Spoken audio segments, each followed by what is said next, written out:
The whole boutique guitar scene, as it's called, nobody talked about that 20 years ago. It kind of has evolved parallel with the evolution of the globalization and the internet and all this. And the guitar makers were sort of trying to fit to the world of guitar industry.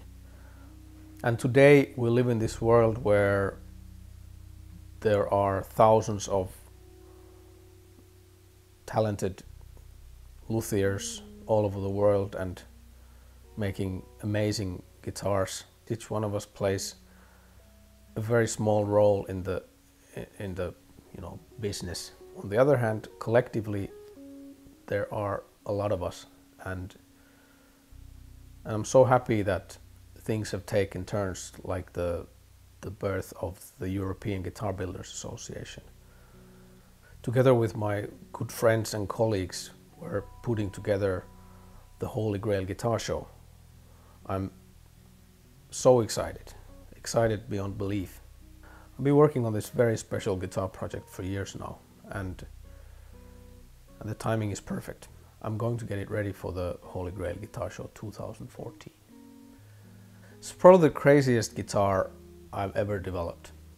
The idea is this: that what if the electric guitar would have been invented in the 19th century? I'm a sucker for science fiction and fantasy books. Yeah, this was like the coolest and the craziest thing I've ever worked with. My first electric guitar in the world became sort of a mash-up of the unicorn guitar, violin and the classical guitar,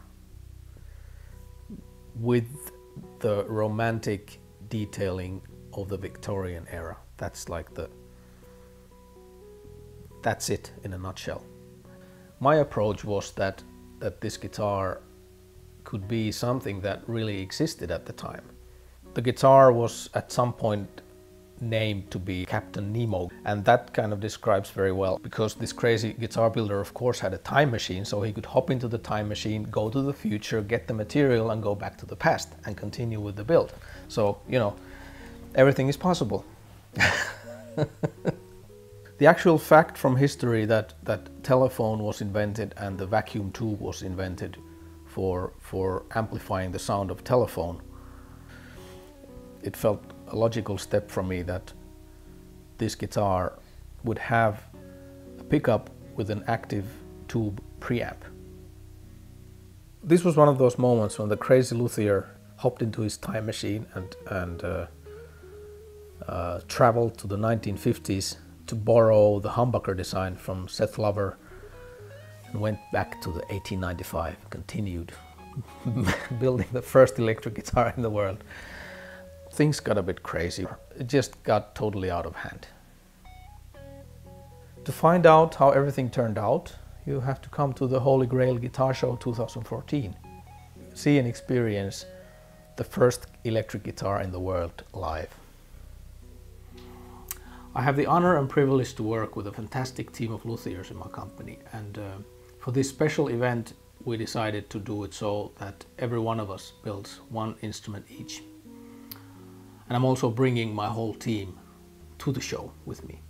So let's go see what the guys are up to.